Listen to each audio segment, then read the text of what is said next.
welcome to Sports Counsel, your playbook for all things sports. I am your host Matt, and I am here with G and Bryant for this episode of the show.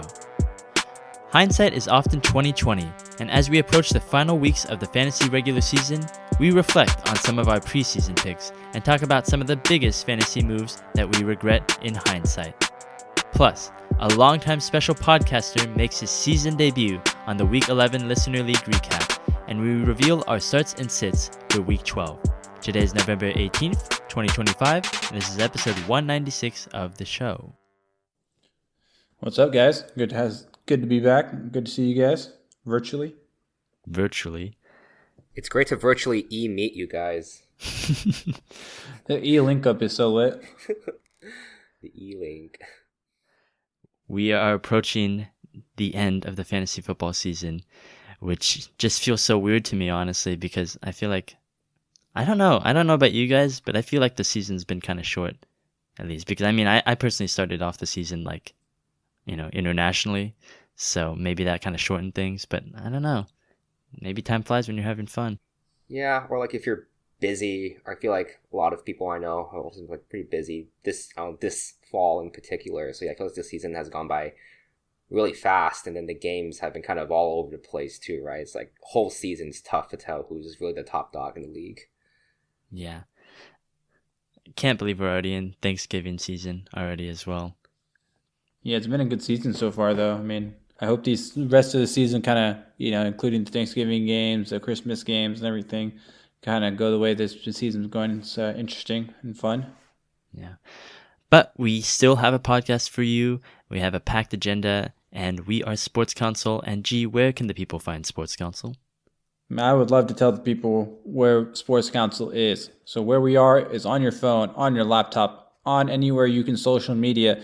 And you're going to go into a search bar on Twitter, X, Instagram, Threads, TikTok, Facebook, wherever you social media, I said, and search sports_counsel. It's that simple. It's that easy. You go follow us for free. And if you really like us, turn notifications on so you can see when we tweet, when our podcast goes live, and all that fun stuff. And then if you like us even more than that, then you can go into our Discord, and then you can talk to us there. You can ask us questions there.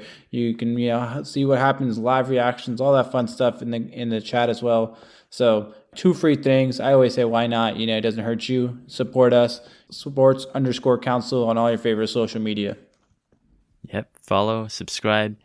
The end of the regular season's coming up. The playoff pushes begin.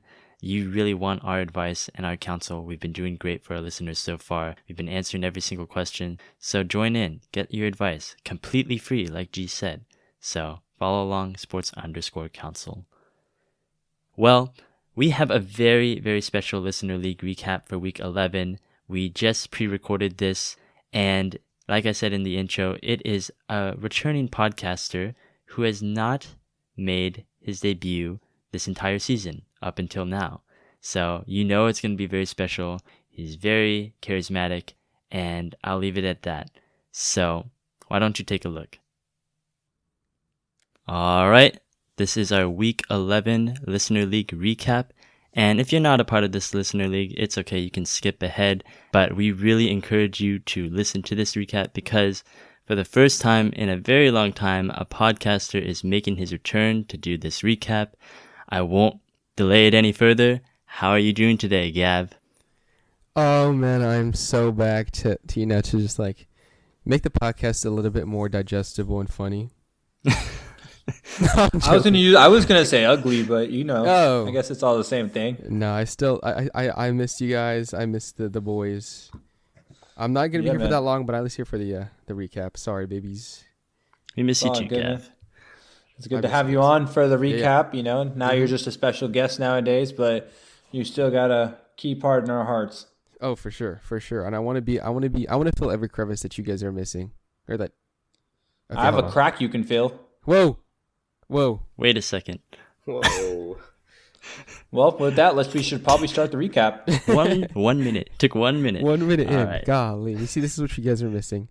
All right, guys. So, again, thank you for having me back on.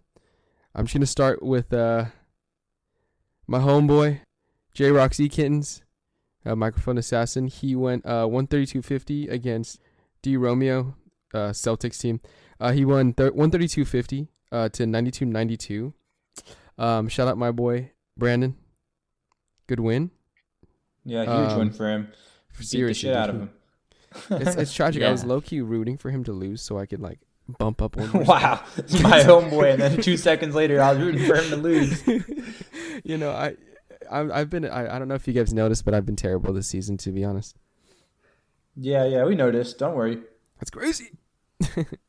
Yeah, J-Rock got a huge boost here from a certain Travion Henderson, and you're maybe wondering, how did Travion Henderson get on this team?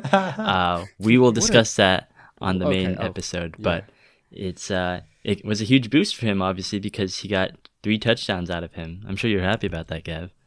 Dude, I'm so happy that they released the beast.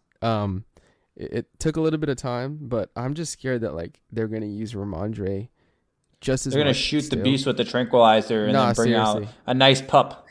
They're bringing back the fumbler. The that should be his The nickname. fumbler is crazy. That's his nickname in the league for me. That makes sense. Terrible. It's a good one. All right, let's go into the next matchup. I'll just say all my boys. All right, we have Jamar, 4th down syndrome, playing Nando, Team Nando. Jeez. Jesus, this is ugly. It was an ugly outing for at least Nando. It was Jamar winning 130.6 to Nando's 73.60. Put up a dud, dude. Yeah, this is bad, bro. I mean, impressively bad. He set a lineup, which is good, but I mean, Everybody Josh shit the Jacobs bed. out. I mean, his entire team. Kirk. It's single digits almost across the board. Yeah, I was going to mention that too. Other than James Cook, barely anybody had double-digit points. And Bo Nix had a measly 12. And then single digits, like just household names just sucking. Like Kyle Pitts, man. Who could imagine? I thought you were a truther. No, that was an ironic joke. Yeah. No, yeah, I know. I'll hold you to that for the rest of the time. I don't want to see any more start Kyle Pitts anymore. Yeah, you don't see him anymore, okay? Let me live. We want that triple tight end again, dude. Golly. Let's go on to the next matchup. Honestly, this is good for you. We have Bryant's team. You know, we are so back. Facing facing our boy, dude. I can't even. Oh boy. I don't know about the name. Ugly kid. Gotta say it. He said it. it's his only entertainment now. I mean, Jesus Christ. This is Bukkake Orgy Cuck Party. Christ. We can say that, right? I hope. It's been said. Censor the entire thing. Okay.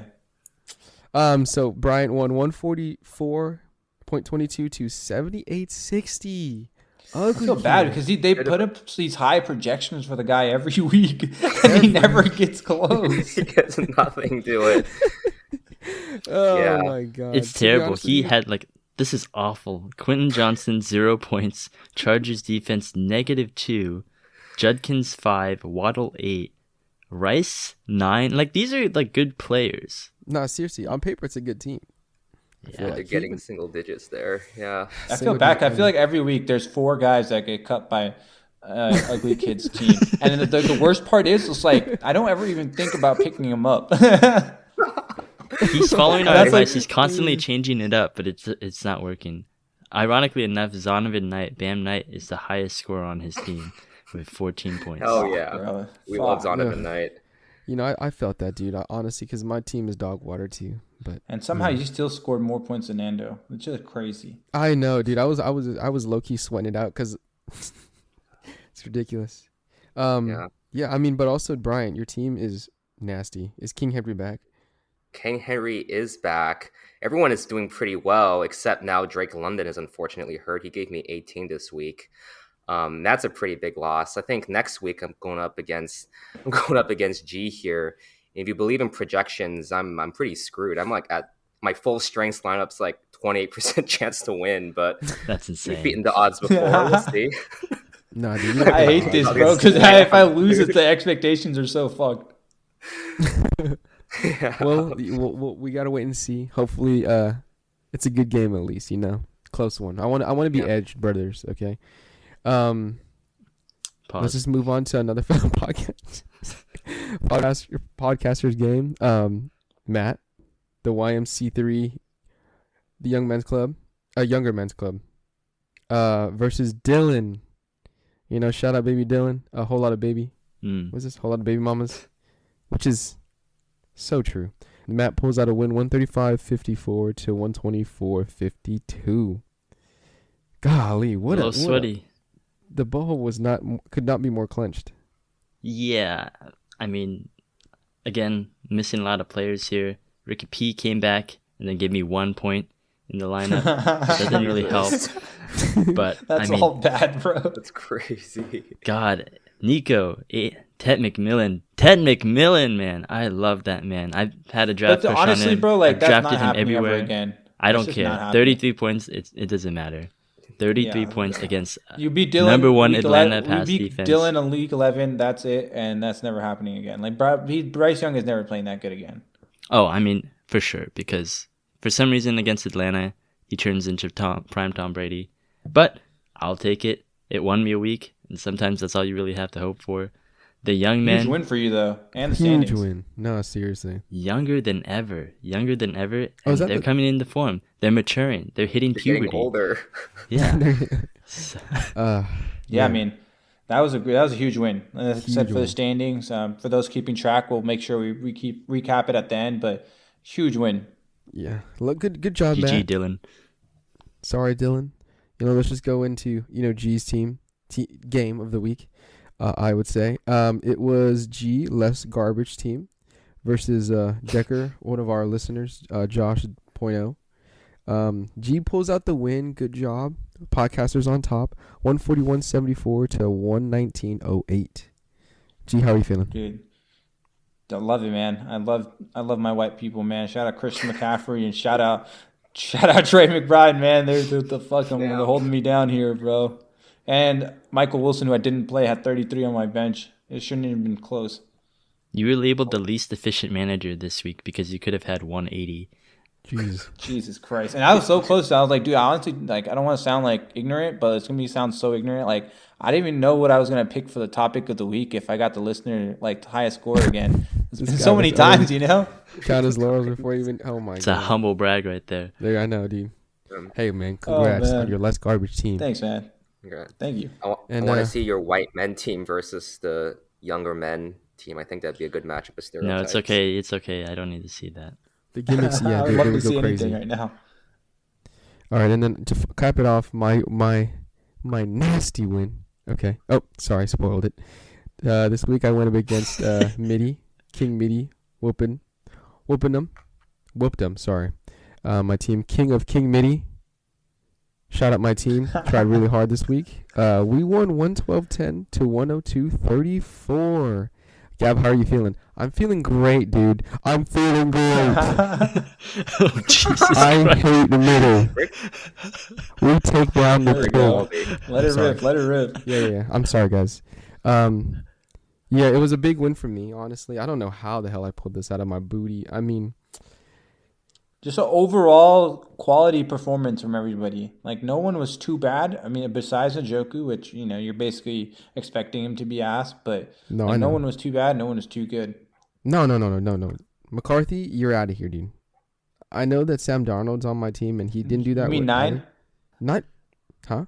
That's his nickname, 9. Oh, yeah. Calls himself 9. Yeah, nine. You mean? Ridiculous name. Get off my team. You're getting dropped this instant, okay? And honestly, my bench popped off too, dude. Kenneth Gainwell with a 29 bomb on the bench. Ridiculous. Damn, you have Kenneth Gainwell? Yeah, dude. Damn. I have Gonna make a two. claim for him. Nah. CeeDee Lamb always balling out. But yeah, that was it, guys. So that brings the final standings. Honestly, that didn't do much for me in the standings, but just from bottom to top, we have we have ugly kids team Bukaki Orgy Cook Party. Okay, we're on to the next one. At the bottom, Nando is at 11. Yours truly is at 10th, but I'm on the way up. Okay. There's a five-way tie here. Holy Five-way moly. tie. We're all like Everyone's close together. The next 4 people are all at 5 and 6. My boy, Microphone Assassin's at 9. Jamar G is at 8. Brian is at 7. 5 and 6 as well, just so you know. D Romeo is at 6. Our very own G is at 6-5. So it's Didn't- really close. Didn't move. Didn't No. move a spot up or down. 2 Even weeks though I won. in a row, and he's still 6-5. That's okay. We're on the come up. Dylan is at 4th. Decker 99 is at 3rd. Matt is at 2nd, and it doesn't really matter who's first. But yeah, good week of fantasy football, guys. Thank you. It's so crazy to really think about Mitty, Matt, Decker, and Dylan all being 7 and 4, and that's 1 through 4, and then we have a 6 through fucking 10 that are all 5 and 6. Like I've never seen a league so close. No, seriously. Do And you, honestly, you want to talk about close? Bryant has the tiebreaker over Jamar by 0.02. I was Oh just my gonna God, say yeah. I'm 0.02 points ahead. You wanna by hear something? Some miracle. That's ridiculous. The guy that has the most leagues is the only person without a tiebreaker, and that's me. I am 6 and 5 with nobody, and I have the most points by 100 something. holy crap, you do. I Oh just my saw you. Lord. Oh my God. That's why I'm 1604. ducking. I don't want to see that matchup right now. And You're look in at the how Dylan many, bracket. and it's so unfair. I don't play that card, but I have hundreds more points scored against me than everybody else do, and I'm just battling the top of the top every week. That sounds like a playoff bound team. Let me double check your team, bro. McCaffrey, Jetta. We're good over here. We're Yo, good over okay. here. Don't worry about us. This is the Don't most worry ridiculous- about it. Yo, that trade was ridiculous. Yo, guys, there's been rape in our team in our league. Okay, there has been rape. Man, Just so you guys know. No. Well, we'll see what happens. This is gonna be a good playoff run here. I mean, I'm excited to participate in this listener league, as always. yeah, it's gonna be Yeah. exciting. Damn near say one of the most, like the best, like year in our fantasy football. I Depends would on say. who wins. Depends on, I guess. Either way, Bryant, you have the highest score of the week with 144.22. So you are in charge of our high scoring topic. I think this is the first time you've done it this season. Yeah, it's got top score. Went from bottom up to the top here. So, yeah, for my topic, I'm gonna combine a couple different things here. But my question is, what country would you guys most want to visit and or see an NFL game at? So, kind of like pick a place where maybe or where the NFL International Series hasn't gone to yet, or pick a place where hey, I want to visit this place. I haven't been there before. Would this be a good place to host an NFL game? Yeah, and one additional thing, let's not pick a place where an NFL game has already played. So let's like Ireland, Spain, Germany, I want to say. I think Germany, London. UK. London's definitely out. No Brazil either. Yeah, no Brazil either. Well, let me just start it off because I have a good one. I have a great one actually. Damn near say I have the best one. Okay. Let's hear it. All right. So I'll answer this. Let me just say it. Okay. Russia. I want to see a football game in Russia in the dead of winter. In the Siberian cold. All right. There's multiple reasons for it, other than the fact that if I'm there watching the game, there are beautiful women in Russia. They're taller than me, and they can give me uppies. But All right. I support +1. Exactly.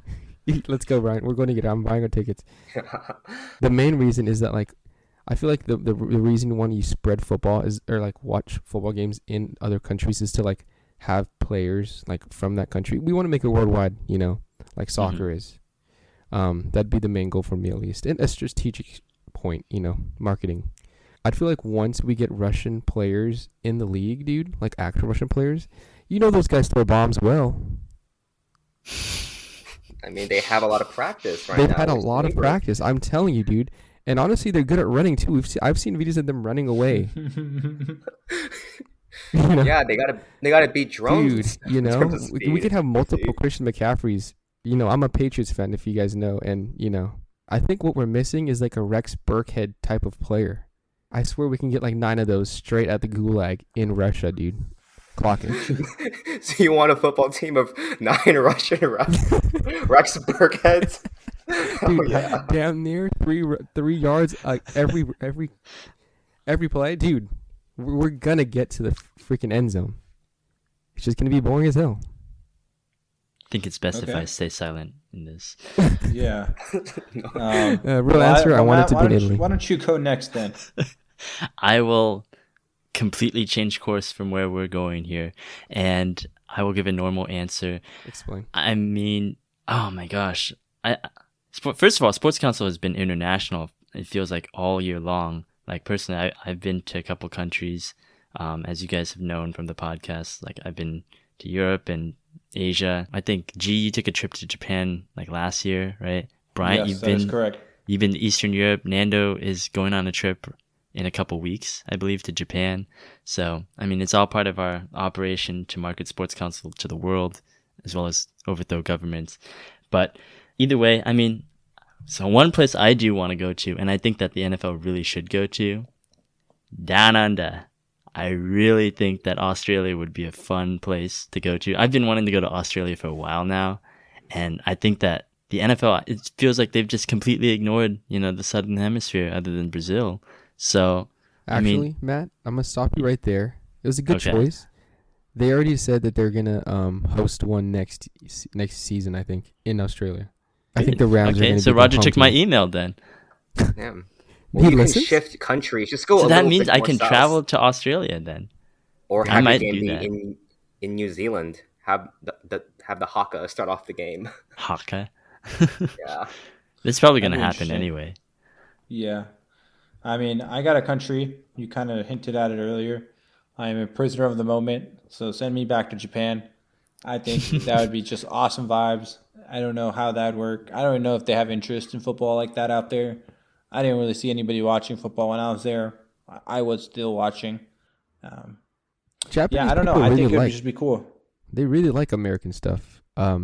Yeah, they do. They got the perfect stadium for it. No, seriously. If you guys know, the famous, Olympic Games are held there, and it's made literally it's made for this. It feels like I can already imagine just having a packed out thing. Winter and Yeah, summer we've though. seen- Do you want the game or like? I think it'd be like a week one type of game. Ah. First game of the season. They do Brazil right now. Like one year you go to Tokyo, and that's the first game of the season because you want to make sure they get back where they have a extra amount of time to get back adjusted and everything like that. And you could send them a week early so they can get some vibes and stuff.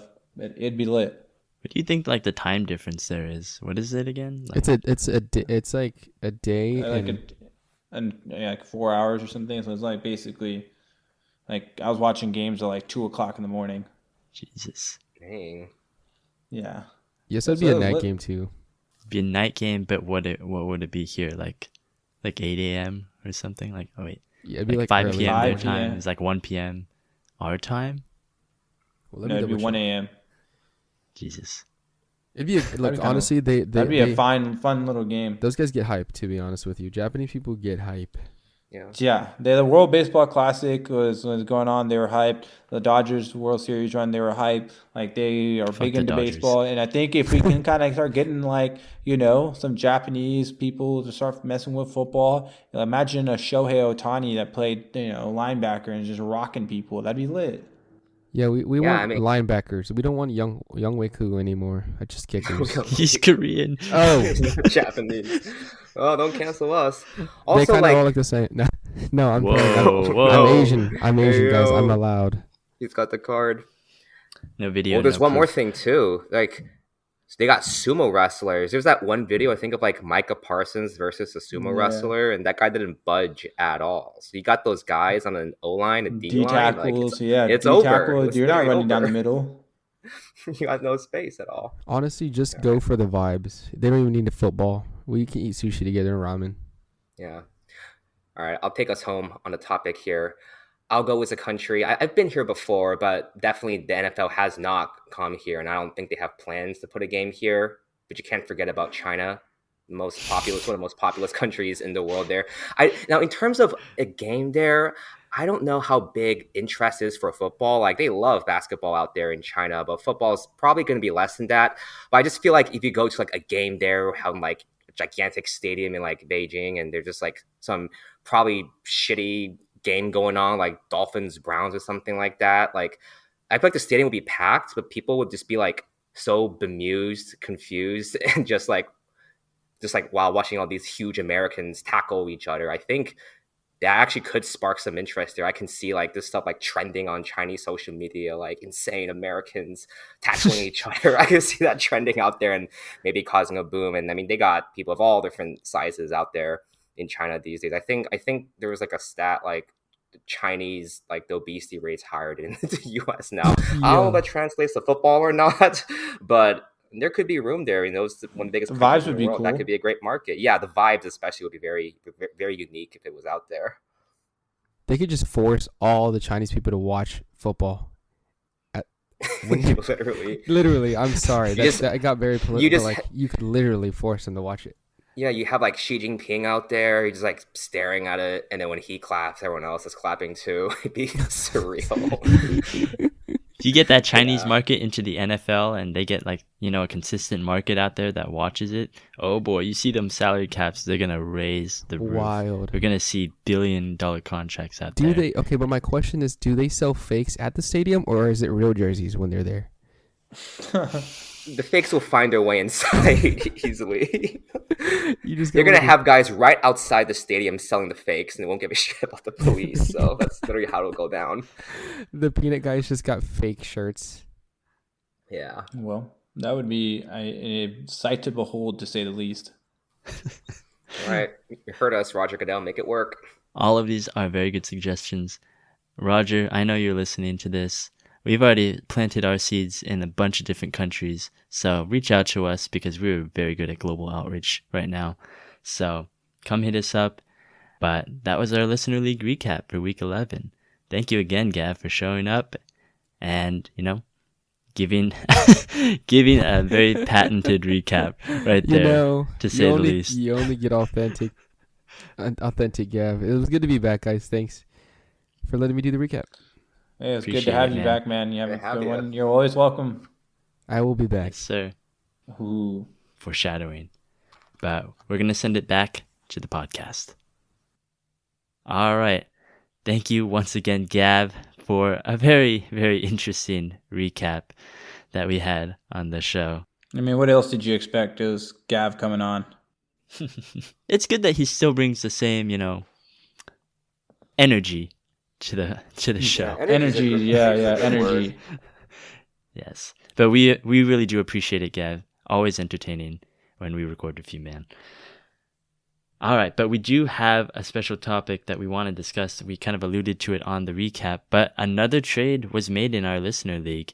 G, you are the culprit again, and maybe it's just a thing with you and the people that we recap on the podcast with. But right after we kind of finished recording the recap with Microphone Assassin, you made a trade that, kind of shifted you guys' results this week. Yeah, I made a trade with Microphone Assassins.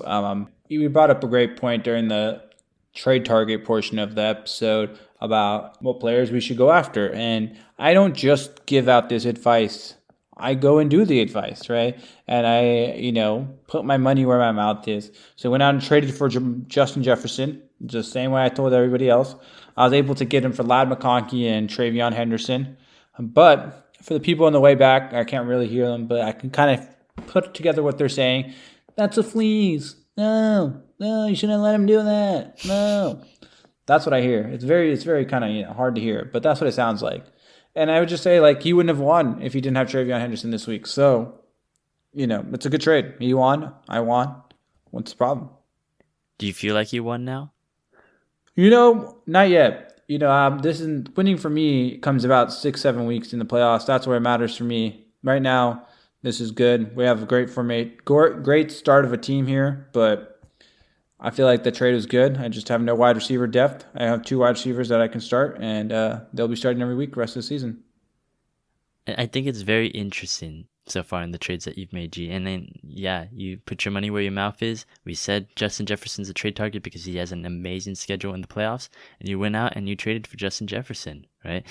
And this is a kind of an inside joke. If for those of you for the first time listening to this podcast, almost every single year, somehow someone is selling Justin Jefferson in our league. It doesn't matter who the owner is, but Justin Jefferson has swapped teams in almost every single year we've done this listener league. And now it's been done again. G What happened has last him. year? Who got him last year at trade deadline? I believe that would What be did they you. do? Oh, wow. So maybe it's a thing there. And I think honestly, if you asked me to grade this trade or evaluate this trade, I would have had 2 very different opinions. before this week and after this week. I think before this week, I would still be a little bit more uncertain about Henderson, right? I think your initial offer was something like Woody Marks, right? Ladd and Woody Marks Yeah, for Jefferson. I was just saying, when I have a bunch of running backs, and at that point last week, Travion had the one good game, but he wasn't that, that much higher in, I would say, most people's eyes than Woody or I would say JCM, but those type of guys, and my non-guy, but I think he definitely took a leap into the next tier of young running backs. Yeah, and then also now the concerns about Justin Jefferson, personally for me, are a little bit more concerning at the moment because, guys, I watched the Vikings Bears. It was on my screen. I had Aaron Jones, and God, J.J. McCarthy looks like one of the worst quarterbacks ever. I've seen a lot of football, and I've never seen someone as consistently bad as J.J. McCarthy was. Like, every single throw was wrong. Every single throw was off. Like, no change in mechanics. It's very hard to watch. But hey, he's a winner. He somehow won, just like he somehow won at Michigan, right? They should erect a statue of Jim Harbaugh for being able to do, like, Blake Corum has not done much in the NFL. J.J. McCarthy might be a bust. I mean, I don't like grading too early, and I've been trying to hold the jury out on McCarthy. This is like his fifth game starting. Been trying to have the jury out. Good. But yeah, it's just it's hard to look that bad. Like, it's impressively bad. Exactly. Like, it's not a processing issue. It's you don't look good throwing the ball. You're barely a QB. Yeah. So we'll see how this trade ends up being, because maybe Justin Jefferson isn't the surefire guy, but either way, I mean, you've basically built a super team here. I mean, you've got Christian McCaffrey, Jahmyr Gibbs, Justin Jefferson, and Trey McBride all on the same team right now, as well as Patrick Mahomes. I mean, I drafted a lot of these guys. I don't want this to make it feel like I was just giving all these guys. I appreciate the kind words, but there's work to be done here for us to be a super team. The Warriors didn't become a super team when they lost to the Clippers in the first round. It was when they won 73 games in the championship, almost won the championship, and watched the championship before that and the 5 after that, it felt like. So that's what we're on right now. Surprisingly humble, which is even scarier to me. That's an evil villain laugh if I ever heard one. Yeah, he's a humble king. I'll be the next team up, going up against the stress test, this superpower team. We'll see what happens. It'll be a fun one. We'll have a good week here, you and I, Bryant. Yeah, I'm looking forward to it. It doesn't sound like it, but okay. Well, that we'll see what happens. Like I said, trade is just a trade until something happens. So we'll leave it at that for now. Yep. All right, enough about the Listener League. Let's get straight into things with the Week 12 starts and sits. We know you've been waiting for this. We appreciate your patience. And now we're going to deliver to you. Unfortunately, things did not go our way last week. We went 6-9 on the Week 11 starts and sits. It wasn't terrible, but I think a lot of our misses were starts. And maybe I should have listened to you, G, because I think every single one of those Bengals Steelers starts and sits did not do well out there. I told you, I know my team, bro. The closest hit was Jacoby Myers for Bryant. You said 7 to 9 PPR points, and technically he did exceed that. I didn't give you the win there, but I just want to mention it briefly. I mean, yeah, classic Jacoby Myers. He does well, go through your expectations when you least expect him to. So, classic him. Yeah. But let's get our starts on the right track here. I'm going to start us off because, G, I see the name that you got there, and I think we should start off with something different here. So, I am going to go with Jared Goff versus the New York Giants. I think that Goff had a very bad game against the Philadelphia Eagles last week. It was not pretty to watch, and honestly, most Philadelphia games have not been pretty to watch so far this season. But if you are a Jared Goff owner or even a streamer of Jared Goff, I have good news for you. Jared Goff plays the rest of his games in the fantasy season and playoffs in a dome. All the roofs are covered. He doesn't have to worry about that anymore. And if anyone has ever followed Jared Goff, you know that he does significantly better when he's playing under a dome. He's one of those Peyton Manning type quarterbacks where he's not mobile, and apparently the weather affects him. And we just saw it against, Philadelphia. He only had 13 points. But now he gets the Giants, who are a terrible team, at home.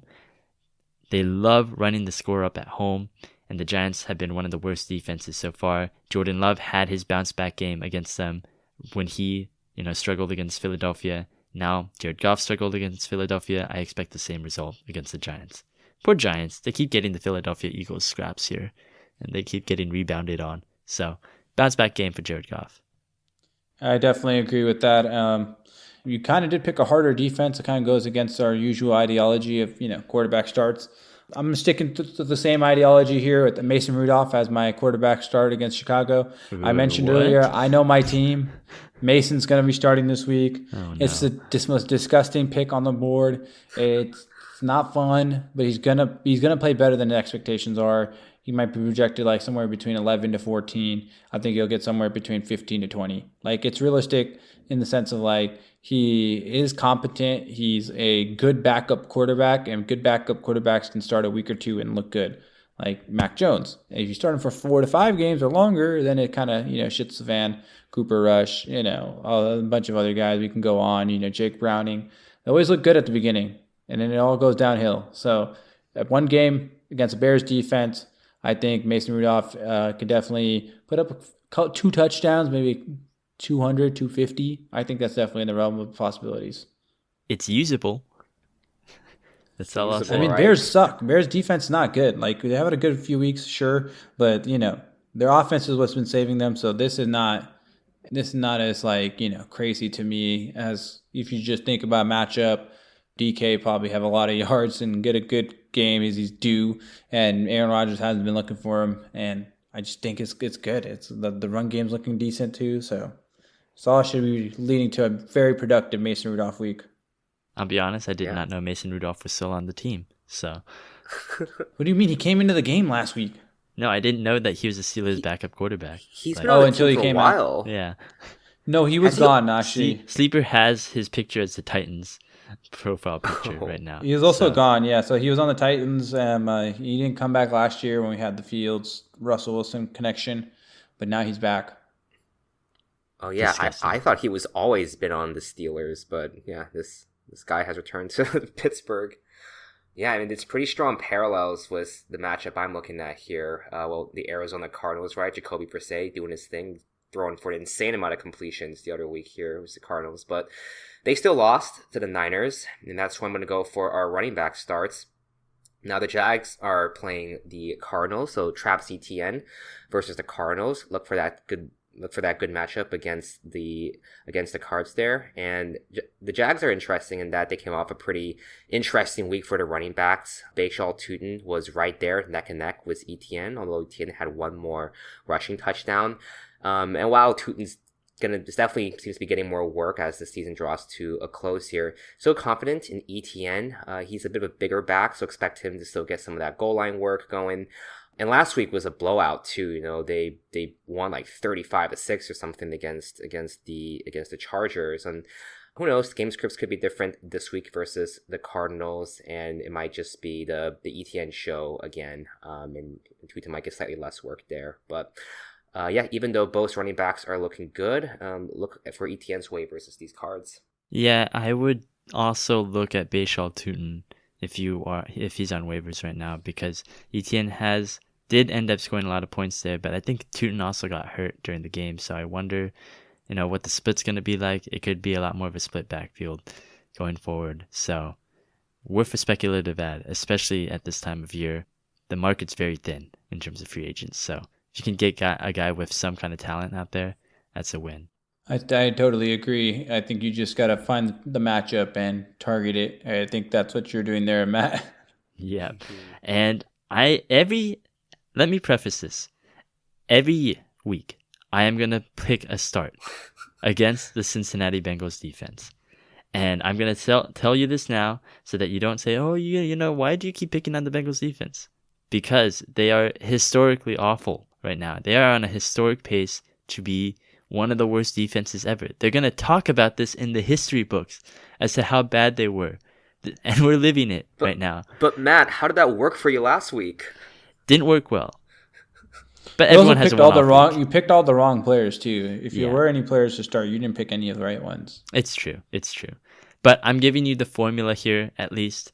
And I'm going to go, this time, I'm going to make it a little bit more generalized here. I'm going to go with the Patriots running backs versus the Cincinnati Bengals.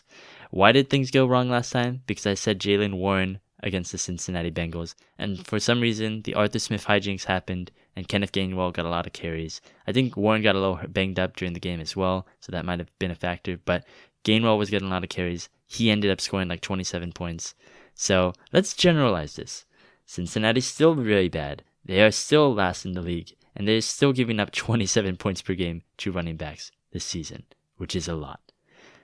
I don't care if Travion is going to be the guy or Ramondre is going to be the guy. Put them both in, because both of them have the ability to score touchdowns. I don't think you can bench Travion just because Ramondre is coming back, because honestly, it would be malpractice by Mike Vrabel to not at least give Travion a couple carries. And even in a couple carries, Travion has been able to be explosive, as he was. But honestly, at the goal line, I still think that Ramondre might get those carries because he is the bigger back, and for some reason, coaches have a fetish when it comes to giving the big backs the touchdowns at the goal line. So I could definitely see that happening with them. It goes all the way back to Mike Tolbert. So, yeah, I would say both of them. Yeah, honestly, I forgot you were gonna pick the Patriots. I would have said like Trayvon Henderson at this point. Maybe it's a bit overreaction right now. It's just been a couple games. I thought at this point he's almost like a smash start, especially in this case against Cincinnati. Like, don't even think, just start Trayvon Henderson, even if like Ramondre is back, because he's coming back from an injuries that's kept it going for the last couple weeks here. So I would, if anything, I would have thought Henderson is a smash start. Unfortunately, I'm not psychic, and I can't predict what the hell the coaches are gonna do in New England, because honestly, this is something very obvious to like the entire world that Travion should be starting, but the Patriots have not shown to make the obvious decision for a while. Vrabel doesn't believe in logic that often.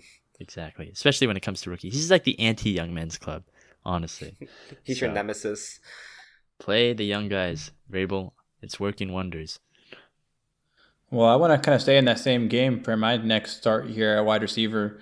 I like Andre Oshivas. I don't think that's how you say it. Yoshivas. I think it's Yoshi, like Yoshi. Yoshivas, yes, against New England. You're like, New England's got a good defense. Why would you do that? Christian Gonzalez, who usually shadows number one receiver, will be on T. Higgins. As we know, Jamar Chase is a spitter, not a quitter. So he's out in this game. Terrible. And so Christian Gonzalez will be on, T. Higgins, with Yoshivas being left to basically be the number two receiver. And they're going to be down most likely, as Matt alluded to. Their defense sucks. They're usually down in every game. And Joe Flacco will do what he does best, to just fling the ball around. And Andre Yoshivas will be active. I like him to, catches. I think he'll get a lot. He'll pick up a good amount of yards. And if we're lucky, we might get a touchdown. I really do like that pick. This is a very sneaky waiver wire pickup as well.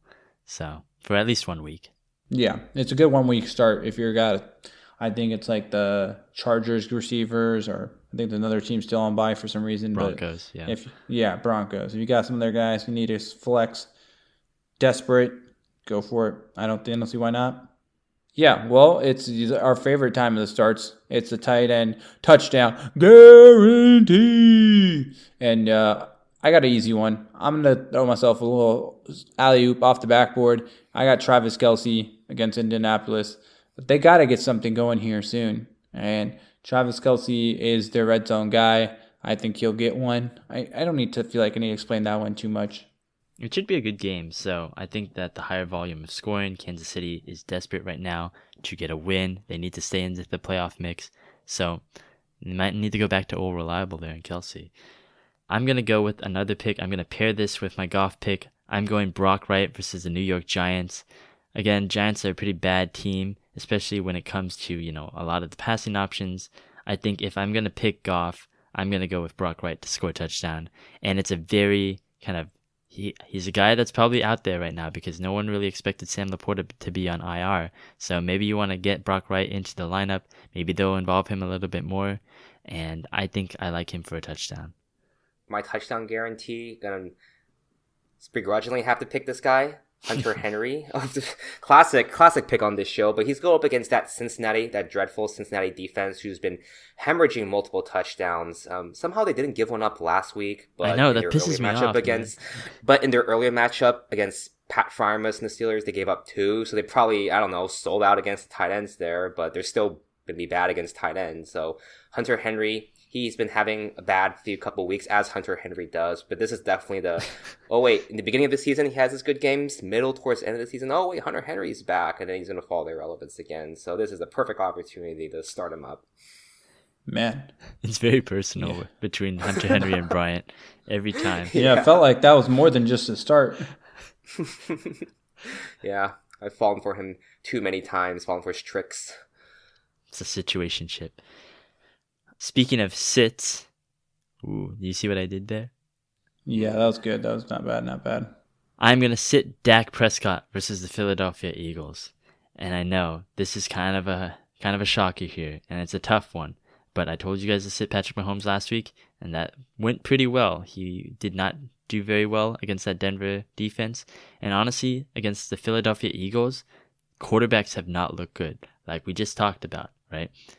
Jordan Love, not very good. Jared Goff, not very good. They just have an ability right now. Vic Fangio's his defense is on fire, and they have to basically cover up their incredibly inept offense at the moment. So they're keeping these guys in the game as much as possible right now. And, right now I think they are in the top 10 in terms of points allowed to quarterbacks, in least points allowed. And Dak Prescott already kind of struggled last time. It's just going to be kind of a struggle. Dallas is coming off a short week to the Raiders. They're probably feeling good about themselves, and then they're probably going to fall short at home against the Eagles when they actually have to face a real team. Yeah, I mean, I feel like he always kind of falters if the expectations get high, and especially coming off a good week. And that's what I mean. Instead of talking about all bad, I don't think this could get worse for the Falcons here. Don't have your first round pick. Your team sucks, and now Penix is hurt. It might be out for the rest of the year, they're saying. And Kirk Cousins is coming in. I guess this is why you kept him around. But no, there's no Drake London this week. Oh, my God. Lord. Jesus, dude. They're feeding the Rams. And it's just so sad because they don't need another first-round pick this year. And they're going to get destroyed. I don't think this is going to be good. And if they don't get destroyed, it's probably because the Saints can't do that either. So it might be 13-10. It might be 7-6. This is going to get really ugly really fast. I would stay away from Falcons all around for the most part, other than maybe Bijan, Tyler Algier. If they can need the ball to come from the quarterback, I would probably just give it up. Yeah. My entire Twitter timeline, where I've seen a lot of it in a timeline, is just poor Falcon fans on like suicide watch, basically, because they realize, they don't have draft picks. Their team is all injured. They Penix and then Cousins, they aren't cutting it out at QB. I mean, it's over. poor Falcons there. Falcons fans are so funny, man. They got like a different kind of comedy there, and I love seeing them on Twitter. Obviously, we have our own personal fan here. Shout out Mick Youngboy, and like we could obviously tell, they're a different breed of kind of comedy right there. Well, for my sit at running back, this is actually really relevant. So I literally just got back yesterday from a quick business trip to Boise, Idaho, and Boise, they have their favorite son, Ashton Genty. He's still on the ads out there in Boise. They remember him, all the work he did, the Heisman that he got. I did see him on an ad for a car rental company, and that's where Genty's probably going to end up working at. He keeps on playing like this, or if he's still just on the Raiders. Not Genty, he's still good, but playing on the Raiders is going to make it end up like that because he had a putrid Monday night game. He went 6 carries for 7 yards, 6-7. Oh wow, 1.2 average rush. Jesus Christ. Yeah. Your first round number 6 pick is getting you 1.2 yards a carry. I mean, at this point, it's not just Genty; it's the whole offense. That offensive line is terrible, beyond putrid. There, he's getting him nowhere, no production, and going up against the Browns, who've become one of the best running defense teams in the league this season. That is not a matchup for success that you want to go to. So sit Genty against the Browns. Yeah, shout out Chip Kelly, the highest paid offensive coordinator. He's making $6 million a year to do this. He deserves it, man. Lovely. Lovely. Thank you, Chip. All right. Well, I'm going to go to the other side here, and I'm going to go with Chase Brown versus the New England Patriots. Chase Brown he's had an up and down journey so far this season. He's already been labeled a bust in terms of fantasy, and then he had a resurgence under Joe Flacco. He's finished as the running back 5, 6, and 12 in the last 3 games. So maybe you're thinking, oh, Chase Brown is back. He's, going to do the same thing he did last year, be a second half hero, carry you guys to the championships. And maybe that can happen. They have a favorable schedule, but this might be the worst matchup for him right now because the Patriots defense is number 1 in terms of least amount of points given up to running backs this season. They're allowing just 9.5 points per game, less than double digits. And they're allowing just 2 rushing touchdowns. Most teams have gone for less than 50 yards rushing against them so far this season. Sean Tucker's the only one who's been able to hit the 50-plus mark there. So I just think that it's going to be ugly. No Jamar Chase. That offense is going to slow down. They're going to be able to key in on T. Higgins and Chase Brown there. So I would fade Chase Brown against the Patriots. Man, those I feel like could be someone's 2 starting running backs right there. Very well could be. 1st and 2nd round picks. Who do you got next on the list? He also falls in that 1st round category. He does indeed. And it's another guy who's been hot so far. I personally benefited from him, as you've heard in the recap. But Nico Collins versus the Buffalo Bills. I just think it's a little bit of a trap game for, surprisingly, the Texans because they've been hot with Davis Mills. They didn't look bad against Denver. They just barely lost on a last-second field goal. Then they beat the Jaguars in a comeback. They beat the Titans in a last-second field goal drive. But now they get a short week against the Buffalo Bills.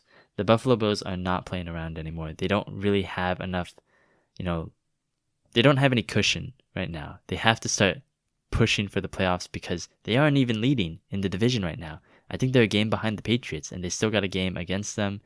But right now, it doesn't look like the Patriots are stopping. They got a very easy schedule, and Buffalo's got to respond. They've got to beat the brakes off the Texans here. And they've been pretty good against wide receivers so far this season, allowing about 17 points per game. They're right in the middle of the pack here, but I just worry that this is going to be a game where Buffalo could get up very early and, just kind of bum rush Davis Mills, make it very uncomfortable for him.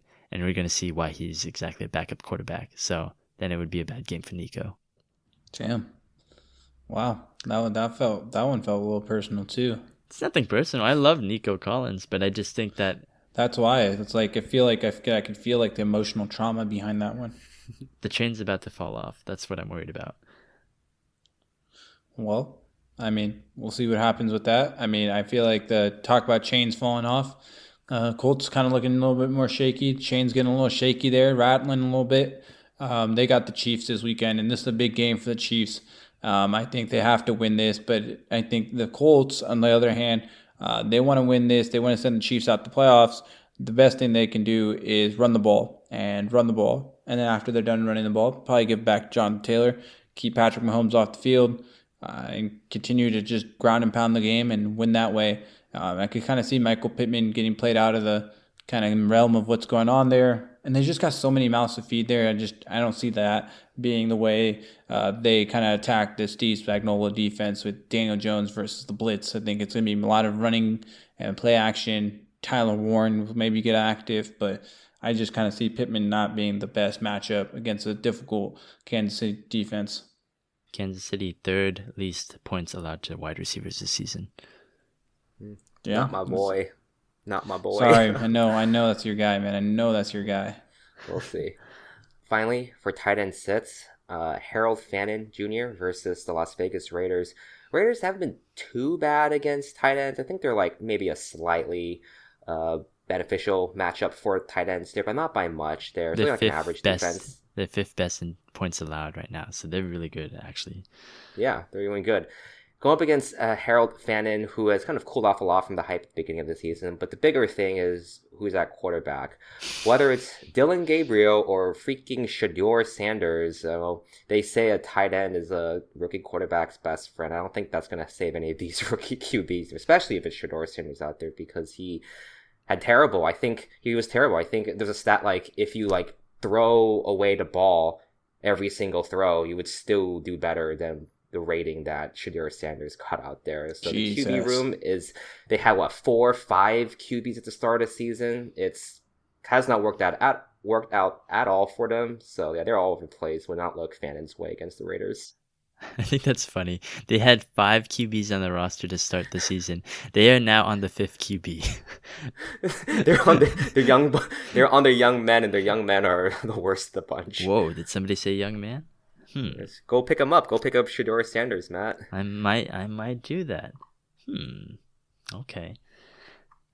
Maybe we'll make him the mascot. But last but not least, we got Dalton Schultz versus the Buffalo Bills. I'm sitting him as well. Again, tough game for Houston. I think it's going to be rough all around. Buffalo needs to get this win. And Buffalo, again, is allowing the least points per game to tight ends at 2.7. 2 total points to tight ends per week. So this is a very tough matchup. I think if I had to choose between Nico and Schultz, I think I would choose Schultz, honestly, to be targeted a little bit more in terms of Davis Mills, because I think they're going to try to pressure Davis a little bit more, and he's not going to be able to get those bigger throws out to Nico. So Schultz will probably be a check down option. So I like him better, but the defense for Buffalo against tight ends is actually much better. So it's honestly very hard to choose, but I would sit them both. Damn, that was the one. I think the Buffalo defense is giving Matt fits this week. We'll see if you're right. Who knows? Maybe I'm jinxing them. Yeah, unrelated, but I almost put Shador as my start of the week. Yeah, and then we would have him on the graphic, right? We'd get some angry comments about what are these choices? Yeah, it would bring good. Thank God we got the reasonable decision with Mason Rudolph.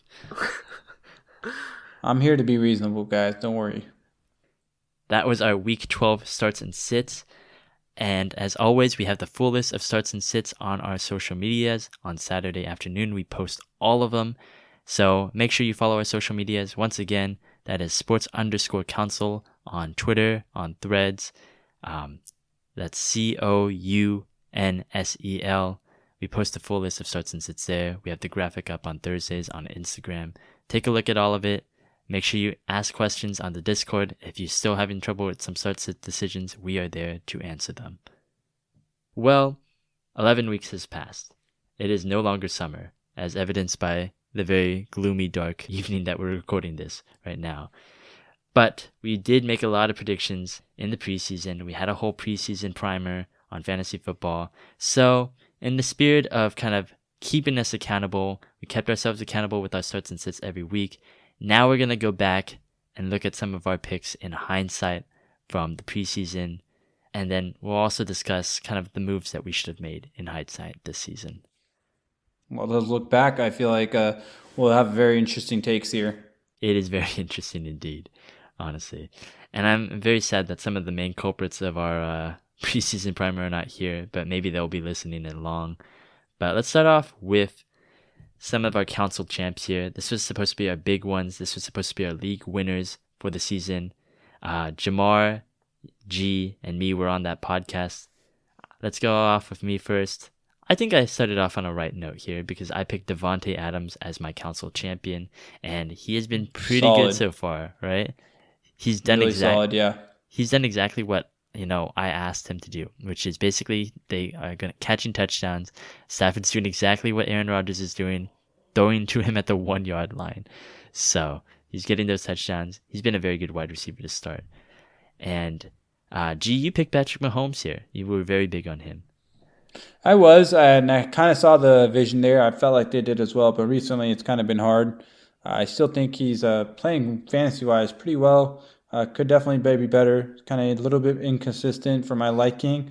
But QB3, I mean, they definitely wasn't being drafted as a QB3. I think he's like QB4 or 5. I liked it. It's still, much much better value than a lot of the other guys that are getting drafted before him, besides Josh Allen. So I like my pick there. It wasn't as good as your pick, but better than the other picks we have here. Yeah, and Jamar, who was on that podcast with us, said Tank Bigsby would be the council champion for him. What? Maybe. What? Maybe it could happen still if, Saquon gets hurt. He becomes a playoff hero for your fantasy team. That's the best way I can envision things right now. But I think he mentioned that he thought Travis Etienne would be traded. Little did we know that it would actually be Bigsby who would be traded. The other way around. Yeah.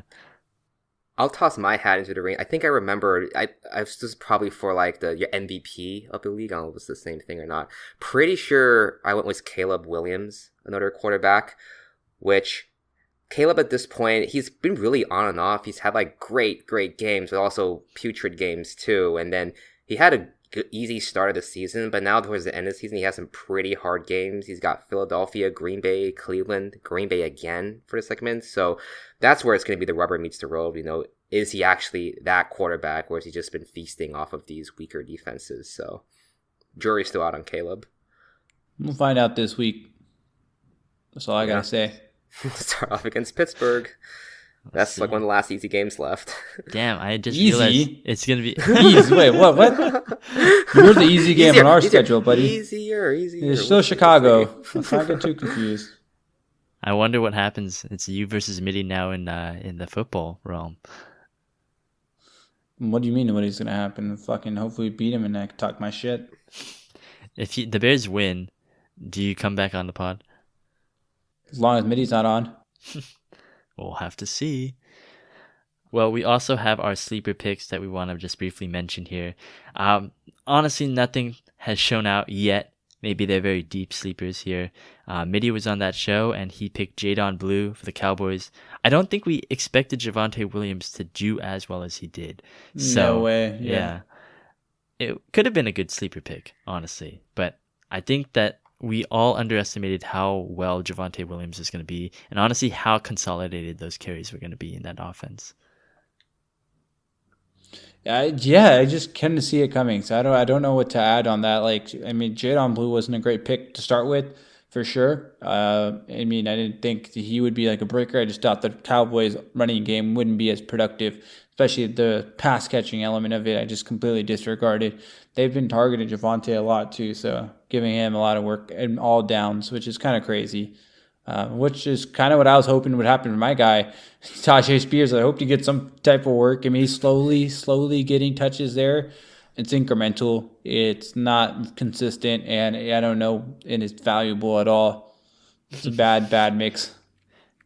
I don't think anyone expected the Titans offense to have more games than touchdowns this season, so that really caps the value there. And then my sleeper, obviously, I've been talking to him like throughout this show, even during the regular season. Talking to him. I've been DMing him, telling him, why won't you perform? Why won't they let you perform? It's Luther Burden.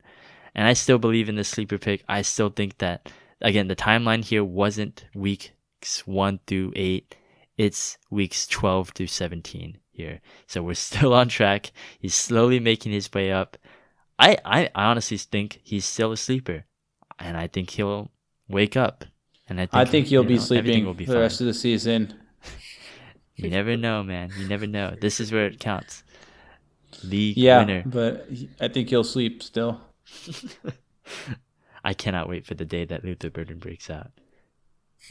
I have so many clips I can post on our social media. Damn. What if he never does and these all go to waste? Then we delete everything. Oh, okay, nice, okay. Just because the Luther Burden didn't work out? Yeah, we delete the whole podcast, honestly. Gotcha. No, you're good. That makes sense. Yeah. All right. Well, what has been, in hindsight, the best move you've made so far in terms of fantasy this season, as well as the worst move that you made in hindsight? This could be like waiver pickup. This could be, a draft pick. But we're looking for just one in particular that stands out, because you might regret a lot of things, right? Maybe, you're like Mick Youngboy. You have a losing record and you've made a lot of decisions that you may regret, right? Damn, just stray is crazy. Sorry, Mick Youngboy. I just had to toss it to you. But, either way. easy for me. I think the best move I made was trusting my gut in our sleeper league and drafting McCaffrey. It sounds crazy, it sounds simple now to say, but he was falling, and he went to the 9th pick, and I took him there, and I felt comfortable doing it, and he's the best player in fantasy football, as he always is. So shout out to CMC. It's plain and simple for me.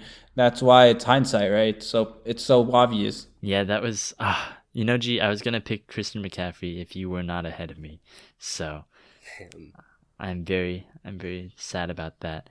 But I think I was able to get a good makeup pick there because in the second round I did pick Devon Achane, and honestly, I had a lot of reservations about picking Achane. I only kind of did it because I personally didn't watch a lot of Dolphins games, so I didn't realize how explosive he was. I just didn't see it on, I wasn't seeing it consistently. But a lot of people loved him. I was a little concerned about his calf injury heading into the season. I thought it could be another McCaffrey situation, but I bit the bullet on that. And honestly, it's been reaping very good rewards. He's basically been the only running back that I can rely on this season. And it's hard to not rely on a top 3 back so far in terms of fantasy. So he's been the best move I've made in hindsight, as well as, just in general. Yeah, I mean, that was a very solid pick, and I there's no complaints. That's why we love these hindsights, right? We just need to be obvious and act like we knew it. I knew it all along. For myself, I mean, I have a lot of regrets. I'll stick with my listener league team there. Like my old men's club of running backs, Henry, Kamara, especially Kamara, have not been working out well for me at all. But in terms of the good, picked up a Mr. guy by the name of George Pickens in the 6th round. And usually that's a part of the draft where I'm really scared with the wide receiver. It's always like, typically like number 2 options on a team. You just don't know who is actually going to do well. And I was banking on that Dallas offense had enough firepower with Dak at the helm to support 2 alpha wide receivers. And that certainly worked out with Pickens. Benefited a lot when Lamb went down, but even with Lamb back, he is still getting his due. Like he popped off just this last week there. So definitely Pickens in the 6th there has been my star player for really what's keeping me in a lot of these games here. I did not expect top 5 wide receiver right now, especially with CD Lamb there. CD Lamb was there, and Pickens was the one who shined against the Raiders. So I think it surprises you guys, but as someone that watched Pickens every game, I'm not surprised, man. This man has been uber talented, just playing with a dipshit offense and dog shit quarterbacks. Oh man. Okay, worst. We don't have to get into that today. Yeah, it seems like you got some frustrations there. Are you still a Jaguars fan or are you a Steelers fan? You switched back. The worst move I made this year. That's a great question, Matt. I would say I don't know off the top of my head, but I might regret trading Travion Henderson. If, they get the Bucky type of end of the year run and he's the league winner and I just traded him away, I am going to feel, after trading for him and having him, that might hurt me. Join the club. Is that also yours? No, because I've made a much worse decision that I would like to say in hindsight. And I would like to say for the record that sometimes some young men have to be given away in order to blossom. And that's how I feel about the whole Travion Henderson situation there. It's like when you have, you're dating a girl and you just dated her at the wrong time. Like her parents didn't let her out of the house, so you weren't able to connect as much. But now that you broke up with her, she, as the time passed, her parents started letting her out of the house and actually let her do stuff. And now she's free and productive. That's how I feel about Travion. Okay. That was a... Wait, did you drop him in the... No, I traded him to G. Oh, right. And then G traded him to microphone. Damn, he's been passed around. He's getting tossed around right there. Yeah, but I do have a much worse pick that I wanted to make in hindsight because this is so obvious to me now. In the 6th round, when you selected George Pickens, Bryant right ahead of me, that was going to be my pick too. Which I hate. I hate being sandwiched between you guys because you guys both took my picks here. But I decided to go with Xavier Worthy as my pick in the 6th round, which has been very bad so far. And I don't want to blame it 100% on him. He got knocked out by Travis Kelce on the first drive of the season. So who knows what could have happened. I was speculating that he would have been one of the best wide receivers in a high-powered offense, while Rashee Rice was out, and he'd be able to establish that role in the offense. That bet didn't work out because he got injured to start. And then Rashee Rice instantly comes back, and he's just amazing, right? So I wish I just bit the bullet, took Rashee Rice to be suspended for the first 6 weeks and just not use him. Because honestly, I think Worthy got hurt for like 3 weeks there, 3-4 weeks. So it would have been the exact same amount of time anyway. That's a move that I should have made in hindsight. Obviously, I can't predict the future, but I'm definitely regretting it now. Yeah, that's a tough move to make, especially 6 weeks, first 6 weeks out. Like, yeah, I don't blame you for not or passing up on that option. Yeah, that's too hard to tell. It's weird because like when you see 6 week suspension in the summer, right? You got a whole different perspective. Like 6 weeks is a lot, but like now we're in like week 12. It's like, and that happened a long time ago. Like you just have to remember sometimes how long the season is. But also at the same time, you gotta not pick Xavier Worthy. Thank you, G. Thank you for that. You're welcome, Matt. Anytime. All right. Do you have one for us here, Bryant? Oh, I kind of said it earlier. If I had to choose between, I mean, it's kind of obvious, listener league, like Kamara, Derrick Henry. I mean, I'm sad, man. It's got to be Kamara. Yeah, I mean there's a lesson to be learned about those old running backs, I guess, yeah, right? There we go. Old running backs, their time's run out, and I've relied on Kamara for years since. Sad, man. Since college, he's been my guy, my go-to, and this is the fall off. He's fallen here. It's just not the same anymore. And a lot of it's the offense too, man. He's one of the best like receiving running backs out there, and he just hasn't been getting those receptions this year in particular. So, but still, yeah, Kamara has been easily the most disappointing pickup for the year for me. Yeah, that's fair. I think there's a little bit of fading there with Kamara, but I don't think anyone predicted that you couldn't straight up use him anymore. Like it's just hard to even like start him and expect anything. Yeah, so he was getting like middle single digit points per week for a bit. So yeah, that's just unusable. Yeah, and it's not like a new running back has been better. It's just all around just terrible. So it's hard to see when you are in summer and you're kind of just seeing that. So that's something you can make in hindsight. But that was our hindsight picks for 2025 season. What is the move that you would make in hindsight? Let us know in the comments, in social media. I'm sure everybody here in terms of fantasy football has regrets. If you're new to this, new to this whole sport, you'll find that a lot of fantasy football, if you're not winning, is regrets. So glad you joined us. You guys have been listening to us and you won't have any. Yeah, sometimes. Depends on or maybe that is league your winner regret. You picked. I hope they weren't listening to Jamar. Man, Jamar. Catching strays. All right, but that is going to do it for today's episode of the show. Thank you so much, guys, for listening along the way. We will have a special Thanksgiving-themed episode for you guys. We're not stopping here for Thanksgiving. It's a very important time of the year, especially in fantasy football as well, so stay tuned for that. But that is going to do it for today's show. See you guys. Bye.